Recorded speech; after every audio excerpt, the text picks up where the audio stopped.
오늘 우리가 함께 나눌 사무엘하 9장은 다윗이 요나단과 맹세한 언약을 그의 아들인 무비보셋에게 이행하는 내용을 오늘 본문은 담고 있습니다. 다윗의 가장 친한 친구 요나단은 이제 세상을 떠났습니다. 하지만 이 둘의 우정은 변함이 없습니다. 우정이라는 것을 생각하면서 이혜인 수녀님의 시를 나누고자 합니다. 제목은 이런 친구 너였으면 좋겠다입니다. 이런 친구 너였으면 좋겠다. 친구와 나란히 함께 누워 잠잘 때면 서로 더 많은 이야기를 밤새도록 나누고 싶어 불 끄기를 싫어하는 너였으면 좋겠다. 얼굴이 좀 예쁘지는 않아도 키가 남들만큼 크지는 않아도 꽃내음을 좋아하며 늘 하늘에 닿고 싶어하는 꿈을 간직한 너였으면 좋겠다. 비 오는 날에 누군가를 위해 작은 우산을 마련해 주고 싶어하고 물결 위에 무수히 반짝이는 햇살처럼 푸르른 웃음을 아낄 줄 모르는 너였으면 좋겠다. 서로의 표정을 살피며 애써 마음을 정리하지 않아도 좋을 만큼 편안한 친구의 모습으로 따뜻한 가슴을 가진 너였으면 좋겠다. 한 잔의 커피 향으로 풀릴 것 같지 않은 외로운 가슴으로 보고프다고 바람결에 전하면 사랑을 한아름 안아들고 반갑게 찾아주는 너였으면 좋겠다. 내 어릴 적 가지고 놀던 구슬이나 인형처럼 나를 소중히 여겨주는 온통 사랑스런 나의 너였으면 좋겠다. 이런 시입니다. 혹시 성도님들에게는 평생 잊지 못할 친구 또는 평생 잊지 못할 지인이 있으십니까? 혹시 다시 만나고 싶은 그리운 사람이 있을지도 모르겠습니다. 아주 친한 사이라면 서로의 눈빛만 봐도 무엇을 원하는지 한순간에 알 수 있습니다. 그래서 어느 CF에서는 이러한 문구가 나올 정도였죠. 말하지 않아도 알아요. 그저 바라만 보면. 한번 우리 옆에 분들을 바라볼까요? 옆에 분들 한번 볼까요? 눈빛만 봐도 무엇을 원하시는지 아십니까? 그러나 우리는 눈빛보다 영적으로 통하는 하나님의 자녀입니다. 다시 우리 옆에 분들 보면서 이렇게 인사하겠습니다. 우리는 영적으로 통합니다. 우리는 영적으로 통합니다.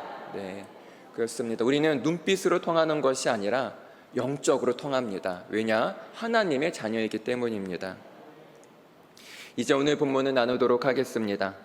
세월이 지나면서 다윗의 정권은 점차 뿌리를 내리고 병원하고 안정되기 시작합니다. 상대적인 안정과 평안을 누리자 다윗이 한 사람을 떠올립니다. 그게 누구일까요? 다윗이 이스라엘의 왕으로 되기까지 그에게 큰 힘이 되었고 용기를 북돋아 주었던 절친 요나단입니다. 그의 우정을 떠올립니다. 이것은 결코 잊을 수 없습니다. 다윗이 요나단과 언약을 맺은 후 많은 세월이 흘렀습니다. 한편으로는 다윗이 세월이 많이 흐른 후에야 비로소 좀 늦은 감 있지만 요나단과의 언약을 떠올렸다는 것이 야속하게 보일 수도 있습니다. 그러나 지금까지 다윗은 너무나 바쁘게 지냈습니다. 외부의 적들로부터 이스라엘을 보호해야 했고 흩어진 민심을 수습해야 했습니다. 그러기에 지금이라도 옛 친구를 생각하는 다윗은 참 좋은 사람입니다. 다윗의 입장에서는 지금 이 순간이 요나단의 자손을 찾기에 가장 적절한 시기인지도 모릅니다. 다윗은 유다 왕이 되어 7년 6개월을 지냅니다. 어떻게 생각하면은 7년 6개월이라는 시간이 길 수도 있지만 이 기간 동안 다윗은 생명을 걸고 사울의 지방과 싸워야 했습니다. 예전에 다윗은 예루살렘에 법궤가 들어오던 날 사울의 집안을 대표하는 미갈에게 비웃음을 비난을 받은 적도 있습니다. 그러다가 하나님이 영원한 언약을 주셨을 때에야 비로소 사울 지방과의 관계를 확실히 정리하게 됩니다. 만약에 이 상황에서 너무 일찍 요나단의 자손을 찾으면 또다시 정치적 음모로 오해받을 수도 있습니다. 그렇기 때문에 이 순간까지 기다린 것은 참으로 지혜로운 일입니다. 오늘 본문 1절은 이렇게 시작합니다. 다윗이 이르되 사울의 집에 아직도 남은 사람이 있느냐? 내가 요나단으로 말미암아 그 사람에게 은총을 베풀리라 하니라. 다윗은 요나단과의 그 추억, 요나단과의 언약을 회상하며 그의 집안에 은총을 베풀고자 합니다. 다윗이 말한 이 은총을 베풀리라는 말은 언약적인 뜻이 담겨 있습니다. 즉 요나단과 이전에 약속한 의무를 신실하게 이행하겠다는 다윗의 의지입니다. 이런 다윗은 수소문 끝에 시바라는 사울 집안의 종을 찾게 되고 만나게 됩니다. 그는 사울의 토지를 관리하고 있습니다. 그리고 그를 통해 바로 찾고자 하는 요나단의 아들, 다리를 저는 아들이 있음을 알게 됩니다. 시바는 요나단의 아들이 있다는 곳을 알려줍니다. 로드발에 있는 암미엘의 아들 마길의 집에 있다고 합니다. 여기서 마길은 구약에서 아주 유명한 인물입니다. 여호수아 17장에 보면 마길은 므낫세의 아들이었고 길르앗의 아버지라고 합니다. 그 후로 마길은 오늘 본문에 소개됩니다. 이 마길이라는 사람은 큰 부자이고 훗날 다윗의 가장 충성된 지지자 중에 한 사람이 됩니다. 이렇게 해서 다윗은 무비보셋이라는 요나단의 아들을 만납니다. 이 무비보셋의 이름의 뜻은 이렇습니다. 수치, 파괴자라는 뜻을 가지고 있습니다. 그런데 무비보셋에서 보셋은 바알을 칭합니다. 즉 요나단의 아들의 원래 이름은 무비바알이며 이것은 바알 파괴자라는 뜻입니다. 사울은 그의 아들을 이스보셋이라 하며 바알의 사람이라는 이름을 지어줍니다. 요나단은 이런 아버지가 싫어서 아들에게 바알 파괴자라는 이름을 준 것입니다. 그래서 역대기에는 그의 이름을 무리바알이라고 합니다. 무리바알은 바알과 다투는 자라는 뜻입니다. 그런데 자칫하다가는 백성들이 다윗의 무비보셋에 대한 호의를 정치적으로 오해할 소지가 있습니다. 다윗이 정치적인 계산에 의해 무비보셋을 맞이한 것이라고 소문이 날지도 모릅니다. 다윗은 지금 사람들 앞에서 사울 집안에 호의를 베푸는 것처럼 행동하고 있으며 무비보셋을 택한 이유는 그가 저른발이기 때문에 자신의 정권에 전혀 위협이 되지 않기 때문이라고 해석할지도 모릅니다. 그러기에 시바는 무비보셋을 소개할 때 이름을 말하지 않고 뭐라고 합니까? 그저 다리 저는 자, 즉 다윗에게 위협을 주지 않을 사람이라는 의미로 말합니다. 또한 이 사건을 끝맺는 마지막 말이 그는 두 다리를 다 절었다라는 점도 다윗이 그에게 자비를 베푼 것이 그가 다윗의 왕권을 위협할 만한 인물이 아니었음을 암시합니다. 이것이 그동안 묘사된 다윗의 정치적 행동들을 감안하면 어느 정도 설득력 있는 해석입니다. 그러나 본문에서는 다윗이 순수한 동기에서 요나단과의 약속을 이행하고자 그의 후손을 찾았음을 강조합니다. 오늘 본문 사무엘하 9장은 총 13절밖에 되지 않는 짧은 본문입니다. 이 짧은 본문에서 요나단의 이름이 무려 4번이나 언급됩니다. 뿐만 아니라 자비 이내를 3번이나 반복해서 말합니다. 이것은 다윗의 헤세드를 강조하고 있습니다. 이 헤세드란 뜻은 무조건적인 사랑, 하나님의 조건 없는 사랑을 표현할 때 사용되는 단어입니다. 이 헤세드는 은총, 자비, 인자, 인애 등으로 나타냅니다. 구약에서는 이 헤세드를 은혜로 번역하기도 합니다. 이것은 언약적 사랑으로 해석할 수 있습니다. 하나님이 사람에게 또는 높은 사람이 낮은 사람에게 베푸는 아주 과분한 넘치는 호의를 뜻하기도 합니다. 그러기에 다윗은 요나단과 맺은 언약적 사랑을 무조건적으로 조건 없이 실행하고자 합니다. 이것은 단순히 다윗이 높은 위치에 있기 때문에 왕이 되었기 때문에 베푸는 어떤 호의나 관용이 아닙니다. 오래전 다윗은 요나단과 여호와의 이름으로 우정의 언약을 맺었고 이제 그것을 지켜나가는 것뿐입니다. 무비보셋의 이름이 6절에 이르기까지 언급되지 않은 점이 또한 궁금하기도 합니다. 그것은 이 사람이 다윗에게 위협이 되지 않음을 강조하는 것이 아니라 다윗이 누구든지 요나단의 자손이라면 호의를 베풀 준비가 되어 있음을 의미합니다. 이윽고 무비보셋은 다윗과 대면하게 됩니다. 무비보셋이 생전 처음으로 태어나서 처음으로 다윗과 마주합니다. 이 무비보셋의 심정이 어떨까요? 너무나 떨리고 심장이 쿵쾅쿵쾅 뛰면서 아주 긴장됐을 겁니다. 잘만 하면은 죽을 수도 있을지 모른다라는 그런 위기감을 느꼈을지도 모릅니다. 그래서 이 무비보셋은 다윗에게 뭐라고 합니까? 6절 말씀에 이렇게 얘기합니다.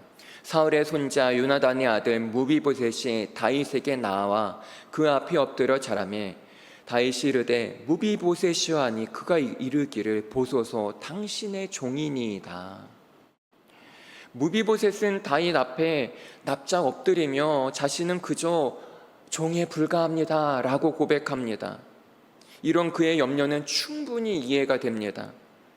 그 당시 고대의 몰락한 왕가는 가족들에게는 아무런 재산과 명예도 없습니다.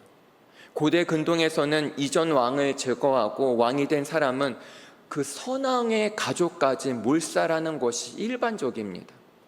물론 다윗이 사울을 제거한 것은 아니지만 새롭게 왕조를 시작한 다윗이 자신의 정권을 확립하기 위해 사울 집안 사람들을 몰살시킨다고 해도 그 누구도 문제로 삼지 않고 그것이 일반적이었습니다. 그런데 다윗이 무비보셋에게 어떻게 합니까? 7절 말씀입니다. 다윗이 그에게 이르되 무서워하지 말라. 내가 반드시 내 아버지 요나단으로 말미암아 내게 은총을 베풀리라. 내가 내 할아버지 사울의 모든 밭을 다 내게 도로 주겠고 또 너는 항상 내 상에서 떡을 먹을지니라 하니. 다윗은 무비보셋에게 두 가지 자비 헤세드를 베풉니다. 첫째, 그의 할아버지 사울 왕이 소유했던 모든 땅을 다시 돌려줍니다. 내가 내 할아버지 사울의 모든 밭을 다 내게 도로 주겠고, 집안의 종 시바는 이 땅을 경영해 무비보셋이 부족함 없이 살 수 있도록 조치를 취합니다. 만약에 다윗이 무비보셋을 위협군으로 견제하려고 했다면 사울의 땅을 되돌려주는 것은 매우 위험하고 어리석은 일입니다. 왜냐하면 고대 근동에서 왕이 자신이 몰아낸 선왕의 땅을 그의 후손에게 돌려주었다가 낭패를 본 경우들이 많이 있었기 때문입니다. 또한 땅을 돌려받은 자들이 새로 생긴 부를 정치자금으로 사용해 쿠데타를 일으키는 일도 있었습니다. 그렇기 때문에 무비보셋에게 사울의 땅을 모두 돌려주는 것은 다윗이 요나단과 약속한 바로 헤세드를 아무 조건 없이 베푸는 것으로 보아야 합니다. 사울이 고향 기브아를 자신의 수도로 삼아 통치했기 때문에 사울 집안의 땅은 대부분 기브아 지역에 있었습니다. 기브아는 다윗이 머물고 있는 예루살렘에서 북쪽으로 5km 정도 떨어진 곳입니다. 즉 예루살렘과 거리가 얼마 되지 않습니다. 만약에 다윗이 무비보셋에게 악한 감정이 있고 조금이라도 그 무비보셋을 의심했다면 예루살렘 근처가 아니라 아주 먼 지방에 머물게 하고 철저하게 감시했을 것입니다. 마치 자택감금처럼 말이죠. 그러기에 다윗이 무비보셋에게 사울의 재산 전부를 다 돌려주는 것은 아주 대단한 선처입니다. 하지만 무비보셋을 향한 다윗의 자비, 이 다윗의 헤세드의 핵심은 이것이 아니라 바로 다음 사항에 있습니다. 다윗의 두 번째 자비 헤세드는 무비보셋을 옆에 두고 항상 자신과 식사를 함께 하도록 한 것입니다. 너는 항상 내 상에서 떡을 먹을지니라. 이것은 아주 놀라운 대단한 배려입니다. 그런데 이것을 무비보셋을 견제하기 위함이라고 오해해서도 안 됩니다. 또한 무비보셋을 다윗의 시야에 두게 해서 감시하는 것으로 여겨서도 안 됩니다. 율법에 보면요, 신체적 결함이 있는 사람은 성전에 들어가지 못하는 규례가 있습니다. 이것으로 볼 때 불구자의 몸으로 왕 앞에서 매일 식사를 한다는 것은 대단한 자비, 헤세드임을 알 수 있습니다. 다윗은 무비보셋을 친자식처럼 대하고 있습니다. 한때는 어린 다윗이 사울 옆에서 식사를 한 적이 있었지만 이제 다윗이 사울의 자손 무비보셋을 배려합니다. 다윗은 진정으로 요나단을 생각하며 당시의 관례를 초월해 친구의 아들에게 선처를 베풀어 줍니다. 이런 다윗의 은혜에 무비보셋이 뭐라고 반응합니까? 8절 말씀입니다. 그가 절하여 이르되 이 종이 무엇이기에 왕께서 죽은 개 같은 나를 돌아보시나이까 하니라. 다윗의 선처에 감동한 무비보셋은 다윗 앞에 엎드리며 뭐라고 얘기합니까? 도대체 제가 무엇이기에 죽은 개 같은 저에게 이렇게 선처를 베풀어 주십니까? 하며 감격합니다. 그러면서 자신을 일컬어 그냥 개도 아니고 그보다 더 강한 표현을 씁니다. 바로 죽은 개라고 합니다. 이것은 그 당시에 높은 사람에게 인사할 때 자기를 낮추는 말로 사용된 표현입니다. 실제로 자신을 가장 낮추는 죽은 개라는 표현은 고대 근동 지방 문헌에서 자주 발견되었다고 합니다. 또한 이 죽은 개라는 표현은 사무엘상 24장에 보면 다윗이 사울에게 한 말이기도 합니다. 엥게디 광야의 굴에서 다윗이 사울의 목숨을 살려준 후에 다윗이 자신을 낮출 때 사용했던 표현이기도 합니다. 이제 다윗은 시바를 불러 자신이 무비보셋에게 사울이 소유하던 모든 땅을 주었다고 말합니다. 그러면서 그 땅을 잘 관리해서 무비보셋의 모든 필요를 채워주라고 명령합니다. 그런데 오늘 본문을 보면 사울 소유의 땅이 얼만큼이고 재산이 어느 정도인지 아무런 설명도 언급도 없습니다. 단순히 다윗이 사울 집안에 빼앗긴 땅을 되돌려 주는데 초점을 맞추고 있습니다. 시바에게는 아들이 15명, 종이 20명이 있습니다. 성인 35명과 그들에게 딸린 가족들이 읽어야 할 정도라면 아주 상당히 큰 땅일 것으로 보입니다. 12절에 보면 무비보셋에게 미가라는 아들이 있습니다. 그런데 왜 이 시점에서 무비보셋에게 아들이 있었다는 사실을 밝히는 걸까요? 현 시점에서 사울 집안은 전멸하다시피 합니다. 이 상황에서 본문은 사울 집안이 요나단, 무비보셋, 미가를 통해 대를 이어간다는 사실을 밝히고자 합니다. 다윗이 요나단과의 약속을 지켜 무비보셋 집안이 대를 이을 수 있도록 일조했다는 것을 말해주고 있습니다. 본문을 마무리하면서 13절에 그는 두 다리를 다 절었다라고 합니다. 이 말은 무비보셋이 다윗의 정권에 대해 어떠한 야심도 품을 수 없는 상황이었음을 설명합니다. 이스라엘의 왕권을 넘볼 만한 자가 사울 집안에는 아무도 없음을 상징하기도 합니다. 또한 다윗이 무비보셋에게 베푼 자비가 얼마나 놀랍고 큰 것인지 강조하기도 합니다. 그는 도저히 왕의 식탁에 앉아서 먹을 수 없는 사람을 자신 옆에 두는 자비를 베풉니다. 사울의 집안은 어느덧 다윗이 베푸는 자비를 의지하면서 살아가야 하는 신세가 되었습니다. 오늘 본문의 핵심은 요나단에 대한 다윗의 신실함입니다. 그리고 그것은 다윗이 생존해 있는 사울 왕가의 어떤 사람에게라도 은총을 베풀겠다고 3번이나 1절과 3절과 7절에서 반복한 것을 보면 알 수 있습니다. 당시 사회에서 몰락한 왕가에는 조금도 자비를 베풀지 않았던 역사적인 배경에 비추어 보면 무비보셋에 대한 다윗의 이러한 태도는 조건 없는 자비, 헤세드입니다. 이를 통해 은총, 긍휼, 자비를 뜻하는 헤세드는 전적인 하나님의 사랑을 만나게 해줍니다. 택함받은 이스라엘 백성은 하나님과의 언약을 저버리고 타기했지만 그래도 하나님은 일방적으로 조건 없이 그 언약을 하나님은 지키시며 이스라엘 백성이 돌아오기를 기다리셨습니다.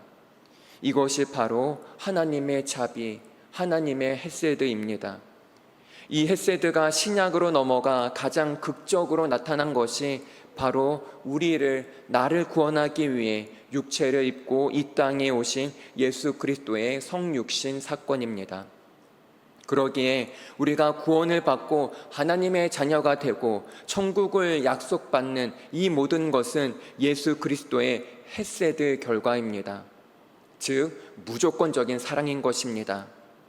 그런 의미에서 하나님의 백성인 우리가 이 세상에서 주님의 사랑을 베푸며 살아가야 하는 이유가 바로 여기에 있습니다.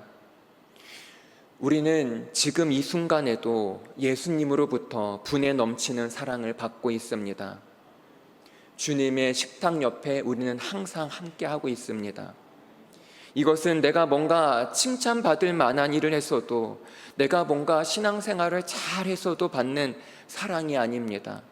바로 조건 없이 부어주시는 전적인 하나님의 사랑, 헤세드의 결과입니다. 그래서 우리는 그 사랑을 가족과 이웃에게 조건 없이 나누어 주어야 합니다. 마찬가지로 조건 없이 섬겨야 합니다. 그럴 때 하나님의 헤세드는 놀라운 은혜, 놀라운 그 자비는 이 사회, 지역, 경계를 넘어 곳곳에 흐르는 생명의 강줄기가 됩니다. 이러한 하나님의 헤세드가 우리 성도님들의 가정과 삶 가운데 가득히 넘쳐나길 간절히 소망합니다. 기도하겠습니다.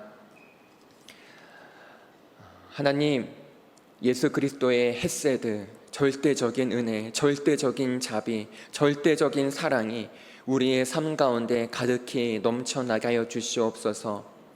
우리 성도님들의 가정과 직장 그리고 모든 관계에서 헤세드의 은혜와 사랑이 임하기 원합니다. 조건 없이 무조건적으로 사랑하시는 주님의 넓고 한없는 그 사랑으로 인해 오늘 하루도 기쁨과 감사가 넘쳐나며 믿음으로 승리하는 복된 하루 되게 하여 주시옵소서. 감사합니다. 예수님의 이름으로 기도합니다. 아멘.